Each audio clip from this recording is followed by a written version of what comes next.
talking about this for like a year at least. And I did meet Carol at an IARS program that I gave on Karma Can Be a Real Pain, which was tracing one of my research projects, which I'll talk about, which was tracing chronic conditions that people had to a past life.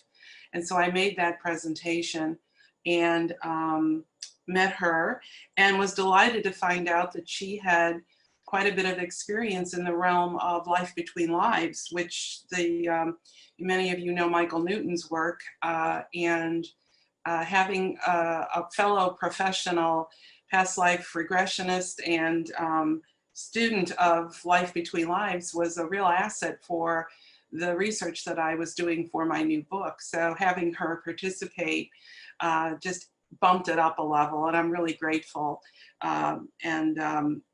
She's been a wonderful colleague and resource ever since. So I'm very blessed to have her and to be with you. I fully expected we were going to be at this hotel today, and there were some perks in that, but here we are. And I'm going to do a PowerPoint first to talk about the elements of a research project for those of you that don't know what goes into a project doing research on a reincarnation topic. I'll go through that, highlight some of the research I did in some of my other books, but then go into much more depth about the research that I did for my most recent book, which Carol referenced. I did it to myself again. Then we're going to do a reverie. I'm going to take you through the actual regression portion of my research project that took people into the afterlife. So we're going to do that by going through your current life, into your childhood, and then back into the afterlife where you actually planned the life that you have right now. We're going to see how that works. So I'm going to attempt to share my screen here. There we go. So what is reincarnation research? Well, it's trying to find ways of helping people believe the unbelievable. One of the major criticisms of reincarnation is that you can't prove it. Even though we are on a daily basis presented with overwhelming evidence that a person had a past life, you know, it is still very much boo-hooed by the scientific community, although that is starting to change a little. But for the most part, we have an uphill battle in terms of trying to find, you know, evidence of a previous lifetime.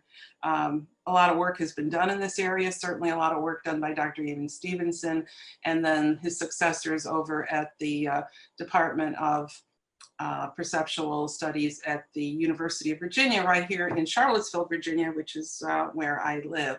So I've got it all around me, and yet we're sort of on different paths in terms of how we're approaching this work.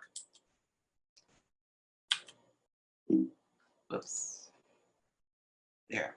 So what is research? This is the classic definition of it. It's the diligent and systematic inquiry or investigation into a subject in order to discover or revise facts, theories, applications, etc. My interest is really this part at the bottom of discovering or revising facts. So that's where I think that I spend most of my time actually looking into what other people have already studied in their research projects, as well as doing my own research projects to discover something new. I didn't start out wanting to be a past life therapist. I'm a writer by profession. I love history, so I was used to doing historical research, and that's what I wanted to do. And some of my close friends and those who've actually read my website will know that I identify myself not so much as a past life therapist, but as a reporter for the universe. So my soul's purpose has always been to get information, dig it up somehow, and then write about it in a cohesive way, and then present it to the general public. So that's always what my focus has been. I didn't want to actually do the research, but I did start a past life research and education organization when I was living outside of Chicago. It was called Plexus. And through my work with the ARE, I met many, many past life therapists who became friends and colleagues of mine, and they all said the same thing. Joanne, why aren't you doing this work? Why aren't you doing regression work? And I thought, that's not why I'm here. I'm here to write about it and do research. But I was finally convinced, and that's when I started to do, to get my certification, and then started to do the work myself. And in doing so, it greatly opened the world of research open to me, because I realized I could do my own research projects. And that's really what I have been happily doing ever since. When you're thinking about how do you put together a reincarnation research project, there's certain elements that I came up with that I wanted to share with you this morning. Obviously, the first thing to do is to focus on one aspect of reincarnation studies. What is it about reincarnation that you want to look into deeper, prove it, disprove it, whatever. And you'll see when I talk about the research projects I've completed, how I zeroed in on one particular aspect of that work and followed up with the project. Establish criteria. What this basically means is that, you know, when you put it out there that you're going to do a research project and you're looking for volunteers, you get quite a wave of hands that are raised and say, I'll do it, I'll do it. But because it was going to be a database-driven project, I needed to make sure that the people who came to me, that I was going to spend hours and hours with, were ready for this kind of work. So I asked everybody that was coming, you know, if they've had a regression before. I wasn't ruling out anybody who didn't, but I preferred to work with people who were already used to going in and out of altered states of consciousness, and successfully so. So I established a holistic criteria for people, and I said, if you match all of this, then I'm more than happy to include you in the study. Then you have to find volunteers, right? So I'm very fortunate in that I have audiences through the ARE and through Unity of Charlottesville. So those are all my like-minded souls that I knew would be ready and willing to be a part of the study. So I sought people from both of those organizations. I came up with a permission form, which gave me the right to use the information that I got out of the research project. I also gave them an option of changing their name if they so chose to do. Some did, some didn't. We just used first names. And then I created a timeline of how long this research project would go on. So I had to fit everybody into, and most of them were about a year, although the last one was much shorter than that, but about a year's time to get this whole thing done. Then you schedule the sessions with them. And at that, all my research projects until now were done in person. And I had an office that people would come to, but now of course we're doing everything over Zoom. Once everybody came through, and I had anywhere from 25 to 50 people per research project, then I would study the transcripts, because I did give everybody a written transcript of their regression session. And so I studied all of that, came up with some follow-up questions. I wanted to find out, you know, 6 to 8 weeks down the road after the session, what had changed, what other insights did they get? Because as those of us that have done this work for a long time know, it doesn't end at the end of the session, because now you've told Spirit you're interested in looking at this particular past life. And so Spirit will then send you information. You know, you could be in the shower and you'll get a memory will pop in, or driving the car, listening to music, or watching a movie or reading a book. So I wanted to let the information marinate for a while, and then follow up. This was especially important in my Karma Can Be a Real Pain project because I wanted to see if their condition improved after our session and use that as part of my statistical data. And the next point is about that. I wanted to give percentages, and you'll see that when I get into the other projects that I've done, to find out, what percentage of my group, went to a certain time period or had a real positive results, or, what did they have in common? So that's what those statistics look like. And that's really an important element of a research project, regardless of whether it's for reincarnation or not. Then I had probably the longest part of the project was to study existing literature. So I am a Edgar Cayce student. I have studied his readings. He did 14,000 readings in his life. 2,000 of those were life readings, and in those life readings, that's where he was talking about reincarnation and identifying past lives for people. So I wanted to go into those readings and see what he had to say about the particular topic that I was dealing with in the research project. I also went through my own personal library of books written by other past life therapists and authors, and those on the leading edge, cutting edge of this field, to see what in their practice did they find on that particular topic. It was really important to me to let other voices be heard other than mine. I didn't want to have a book that would be in the first person where I'm saying, this is the way it is, people. I wanted the voices of the people in my project to come out loud and clear, and I also wanted to interject that with the opinions of people who had done all this work before me. So, that's where the reporter for the universe comes in, because I was basically interviewing people and putting all that information in so that the reader then could come to their own conclusion about the legitimacy of what I was putting forward. Once I did all that, I blended it together, came up with umpteen drafts, got some input from fellow professionals. Like Carol had said, she'd read my galleys, and then presented the findings through a book.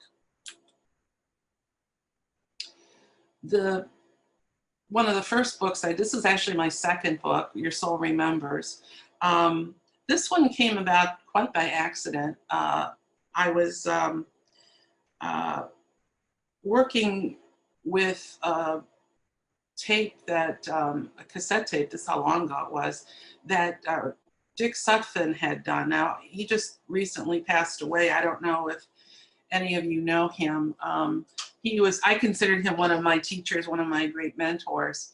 And he did a lot of work on what he called automatic writing, which is different from soul writing, but it's somewhat similar. But he had put out this subliminal tape about writer's block. And I listened to it without any thought about past life work. I was listening to it because I was a commercial writer at the time, and I wanted to go into a different kind of writing, and I didn't know how to make that transition. So I listened to his tape, and while I was listening to it, he takes you through this hypnosis and guided imagery. And at the point that he said, start writing now, I started to get diary entries from the 18th century. I'd write something and then it would say it was 1792 or 1803. And I thought, what in the heck is this? Because honestly, the writing was very, it read like a historic romance novel.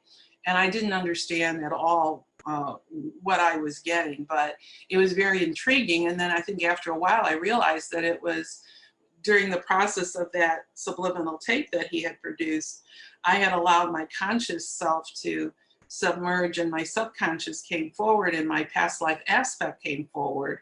And she was writing her own story. She was using the soul, what I now call soul writing, to write her story. I found this again with a book by author Frank DeMarco, who wrote a book called Chasing Smallwood.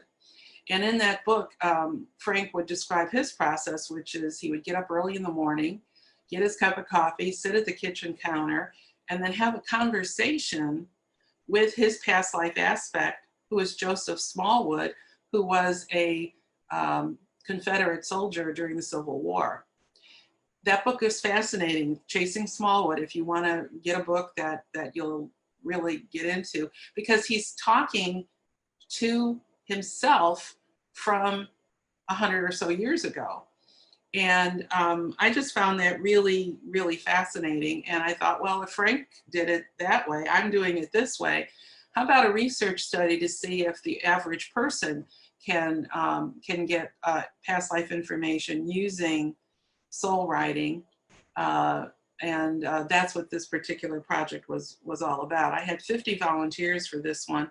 They averaged an age from 23 to 81.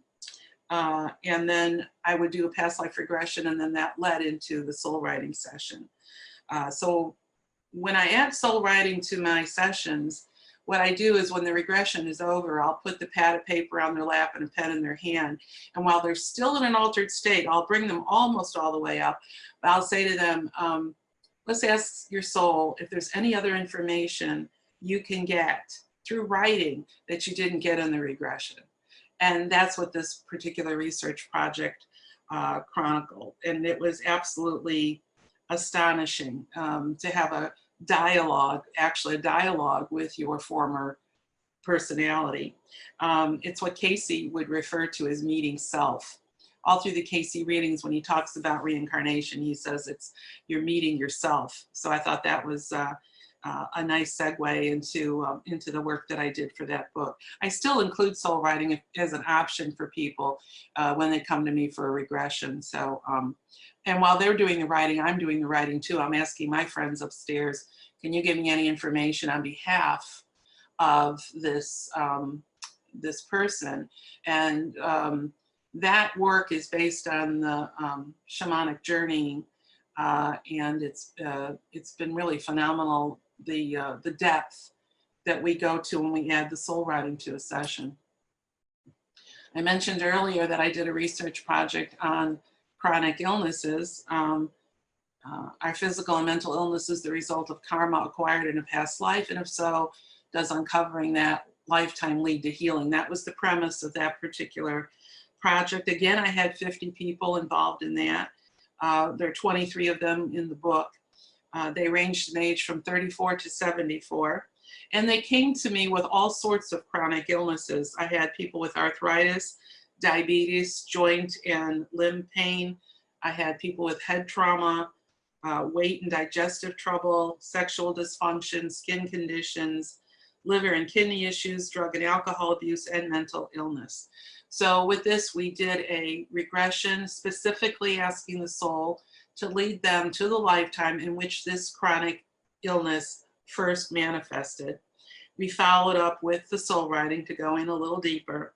And out of the 23 that are in the book, 4 of them had a complete healing as a result of this work.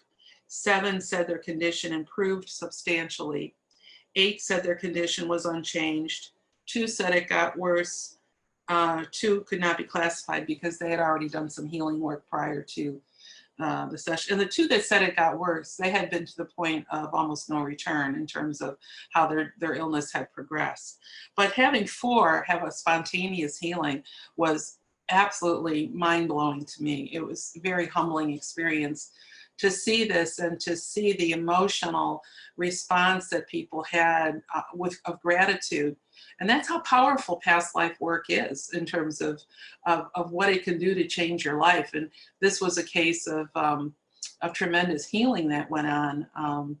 And you could read about that. All the transcripts are, by the way, are in the book, and the follow-up questionnaires to find out, how are they feeling 8 weeks out. So I found that one of my most joyous sessions. The one that I have come, this is the book I have coming out at the end of the year, Edgar Cayce and the Unfulfilled Destiny of Thomas Jefferson Reborn. Now this is a research project unlike any I have done before. This is for biographical purposes. So those people that are writing books in which there maybe a biography of somebody that's famous, something like that. So the old historical training that I got, it was useful in this. The story is about Thomas Jefferson Davis, who got a life reading from Edgar Cayce when he was only 2 days old. TJ was the nephew of Gladys Davis, who was Edgar Cayce's secretary. That's how that connection was made. But the thing about this, about his reading, was that Cayce gave him 4 past lives, one of which was Thomas Jefferson, and the other one was Alexander the Great. And the biggest thing out of this reading was that Cayce said that in this life, TJ would be able to do for the world what Jefferson did for this country. Well, that never happened. And so my book is about why. Why didn't that happen? And we looked at, you know, how does karma work? How does free will work? So here's a child that Mr. Cayce loved very deeply and predicted he would be, you know, the world's redemption. But he gave specific instructions to his parents as to how to raise that child, and they didn't do it. And you could see at certain points that his life went off on a whole different trajectory. And he has quite a lot to say about being told from the time that you're 2 days old that you had a famous past life. Is that something that that actually we should be doing to children? Because his life was really very, very difficult, very challenging. He's still alive. He's 84 now. He lives here in Charlottesville. So I'm anxious to get this book out while he's still with us, to try to set the record straight, because as you can imagine, many, many people have blamed him and have looked down at him because he didn't fulfill that prophecy. But like I said, there was a reason for it. It took me 8 years to write this book. 8 years of driving back and forth to the Edgar Cayce Foundation, going through in their archives and into their library. So I'm very proud of this book, and it has a lot of historic documentation in it, which again, there goes to the research element. So I'm hoping I can do another presentation on it when the book actually comes out at the end of the year. So as Carol referenced, this is my last book. I did it to myself again. New Life Between Lives case studies show how your soul's contract is guiding your life. And I can credit Carol with the subtitle here because she's the one that helped me come up with it. So in this particular project, I wanted to challenge, confirm, and build on prior research, especially that of Dr. Newton. So with the people in that study, I wanted to identify the past life which originated the karmic issues that they were working on in this life. Because you know you've had hundreds of past lives, you're not working on all those issues right now. The soul chooses the time and the place to work on a particular issue, and so we wanted to zero in on exactly which karmic issue they're working on and when. I wanted to explore the common afterlife experience of souls, especially to alleviate their fear of death.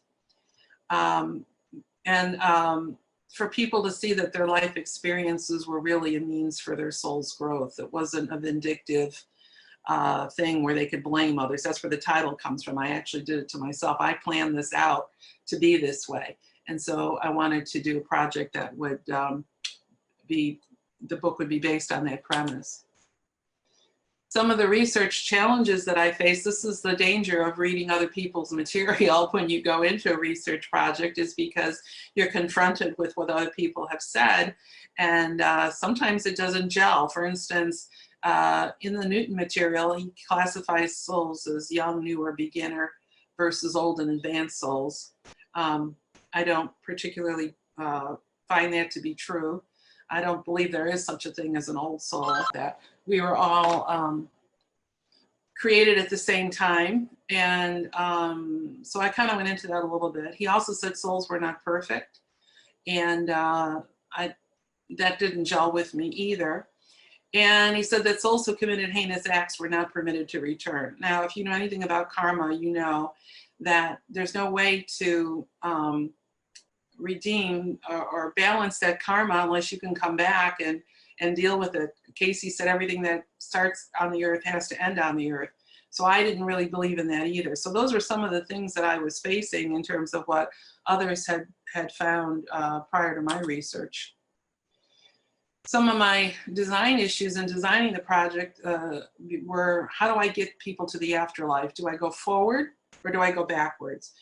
Dr. Newton always went forward. So he would go from the past life into the death, and from the death directly into the afterlife. But what I found was that some of my clients were going back over 1,000 years. I had 25% were going back to a lifetime prior to 1000 AD.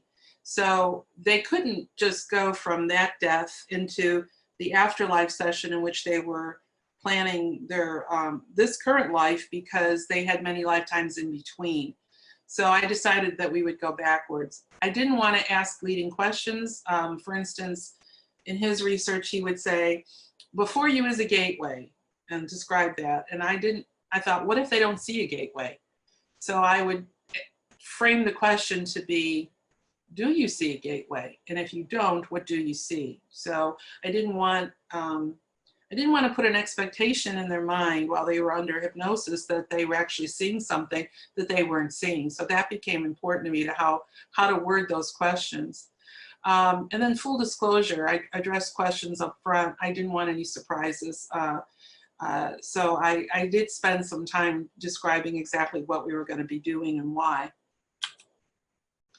Here's that statistical data I mentioned to you. This was from the Life Between Lives book. You know, I took stats of what the average age was, what their professions were, what were the time periods that they visited. I was really surprised that 25% went to a lifetime prior to 1000 AD. The highest percentage, of course, were people that went to the 19th century.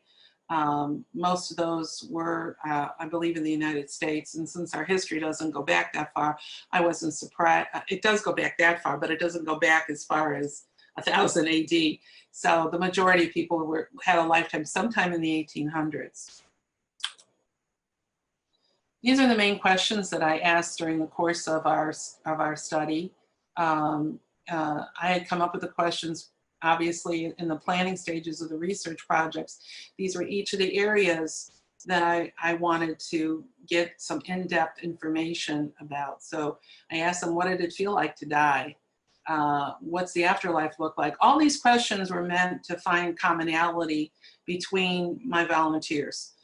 I was thinking, well, you know, if everyone says almost the same thing about what it feels like to die, then wouldn't we on this side of the veil feel a little bit more at ease about the dying process, because, hey, it doesn't sound so bad, right? And people were talking about all the positive feelings about it. So these were all the main questions that I wanted to get to. The question about what is your soul's mission in this life, that's like the #1 question people ask me when they come for a regression. I don't know why I'm here. So that's the reason we wanted to go with that question. Identifying members of their soul family. Why do they pick the body that they have now? And what about memory triggers? And I'll go over that in a moment. I wanted to find out what were their final thoughts at death. The reason for that is because often you set up the next life based on what your final thought was. And I've told the story many times before, so forgive me if you've heard it. But I had a woman come to me with head to toe psoriasis, and she wanted to know the source of it.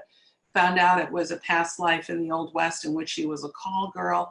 And when I asked, what was the last thing you thought of it at the moment of death, she said, I don't want to be touched anymore. And so in this life, she manifests a skin condition in which nobody wants to touch her. So I thought that was an important question.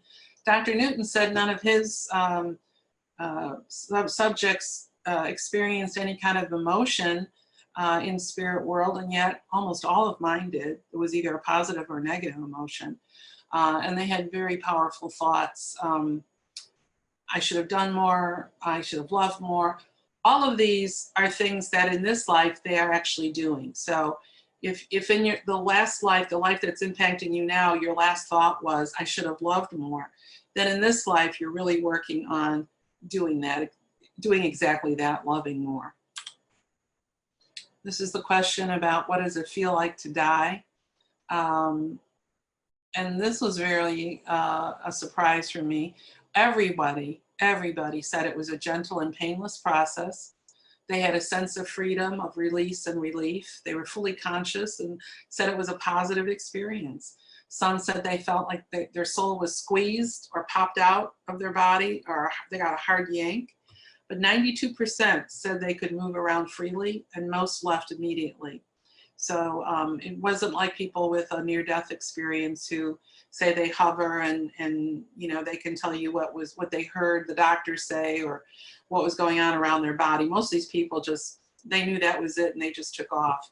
And those who had a traumatic death said that they left the body before the physical death took place. I did have one gentleman in my study who he was a African woman who was brought from Africa to Georgia and enslaved at a young age.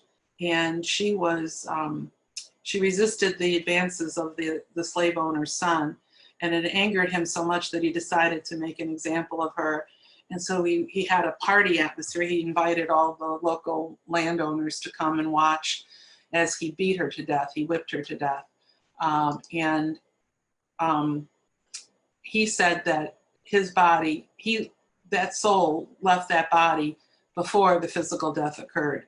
And I've heard that from others in my, not only in my studies, but also in the regression sessions in which they say that they've been, that they leave their body before, so they don't experience the awful pain of that death. So when they get to the afterlife, you know, what is that all about? What it was I wanted to know what it was like once the soul left the body and traveled to spirit. What was that like? So these were some of the descriptions of it being an energy-based shift of frequency, floating, seeing vivid colors and beams of white light. Everyone just always the word free, being free, came up over and over again. So that was a very pleasant trip for them. This is the question I mentioned earlier about the gateway. When I asked if, you know, did you see a gate? Was there like, you know, I was thinking about the story about St. Peter at the pearly gates. And when growing up, that's what I thought, you know, you kind of go to this check-in point, he's got this big book and he looks you up and he goes, okay, you go to the left and you go to the right. I wanted to find out if that's what it was all about. So 52% said they did see some sort of an entry portal. But even those who didn't see it still had some sort of a starting point. And that was either a path that they went on, or they were up in the clouds, or they just saw streams of energy, or they actually saw a physical place like a Greek temple or something like that. They could check in and say, hi, I'm here, back from my sojourn on Earth. Then I wanted to find out if well, did anybody welcome you? What did you do? Did you just kind of walk around and not know where you were going? And 88% said that they were greeted by a guide. And it was a very joyful experience, filled with very compassionate love. Many of them said they recognized the guide that came to meet them. They had been with them before. Some had to wait for their guide. Others had to go look for their guide. There were some who had nobody waiting for them. And I thought, oh, that's so sad. Nobody was there to welcome you. And they didn't feel that way at all. They said, oh no, I've been here many, many times. I know exactly where I'm going. And they had this sort of attitude of, get out of my way. I know what to do. And I think people, that was a very funny moment for me when I could see they became very animated, like, huh, I don't need a welcome committee. I've done this so many times before. So it became a very natural experience for them to be in the afterlife. This is what they saw on the other side. Of course, it was always a perfect day. And some people pictured their soul home as a pasture or a log cabin, something ancient. One woman said she had this favorite marble table in her living room in this life, and she just recreated that for her spirit home. Some saw themselves in the same neighborhood they had lived in before, and other places too. So one of the things that everyone said was, your spirit home can be whatever you make it to be. All you have to do is think it, and it'll appear. So that's why we got all these different types of responses to that question. Some of them, well, 84% had what I call a debriefing session with their primary guide. This is where they were able to go off and talk with them, whether it was telepathically or however the messages were getting passed back and forth about that life. This is where they got to ask questions like, what in the world was that all about? They got a welcome message from their guide. They had a little bit of a Q&A, got some advice. And then 72% said they went on to meet with their soul family before they went into the council chamber. This is where the work really starts, is in the Council of Elders chamber. Now, the Council of Elders are a group of wise, compassionate, non-judgmental spirits. I equate them to the guidance counselors that you would have at school. So they're there to kind of review all your past lives and to help you decide which karmic issues and attributes you're going to bring into the next lifetime, and start to design the new life based on the advice you get from them. So people describe the council as being like a courtroom or a Senate chamber, that it was domed. They said they saw between 5 and 20 elders on their council, but that's high. The average from all the other research I've done is it's usually between 3 and 7 elders. They were male and female, they were androgynous, and they were nature and spirit entities, which I found interesting. One woman said there was a whale. I don't know how she got advice from a whale, but she did. Almost everybody wore robes, and I think that's because you walk into the chamber and you have a sense, oh, I'm going to be judged. This is a prosecutorial board, but it's the complete opposite is true. So they envision the elders as being older men with gray beards, and they're wearing robes. Dr. Newton said that not a single one of his subjects saw a biblical character on their council. Many, many, many, many of mine did. Jesus, Mary, the Mother of God, Mary Magdalene, Moses, some of the angels were there. The ones who saw Jesus especially had an emotional response, would break down in the process of the session, because they were so honored to have Jesus as one of their elders. Some saw funky characters, and when I say funky, I mean funky. They were talking about Jack in the Box, or Tinkerbell, or the little boy that put his thumb in the dam. So I was like, where do these come from? But however they manifested them was perfectly fine, because the information they were getting was given to them in a way that they could best understand, and it was in a very loving way. But most of them were John Smiths and Jane Does. I asked them to look over the lifetime we had finished in the regression, to identify what karmic issues they were going to bring in with them into this next life, as well as what attributes they were going to bring in to help them deal with the issues. So these are some of the common karmic issues that they said they were going to work on in this life, and some of the common attributes to help them do so. So there's a nice balance there of what they wanted to work on. And they usually came up with about 3 or 4 karmic issues, because you can't work on everything, because it's just simply too much. So these are the ones that were that they mostly came up with. And then of course we had the soul's mission. I wanted them to identify why they were here. And so I used the Cayce method of identifying what is your soul's ideal. Why do you feel you're here? Well, at this point, after all the work that we did, they were very able to quickly state what is their soul's purpose. And so this is some of the responses. I've included this quote from Gary Zukav from Seed of the Soul because it's one of my favorite quotes.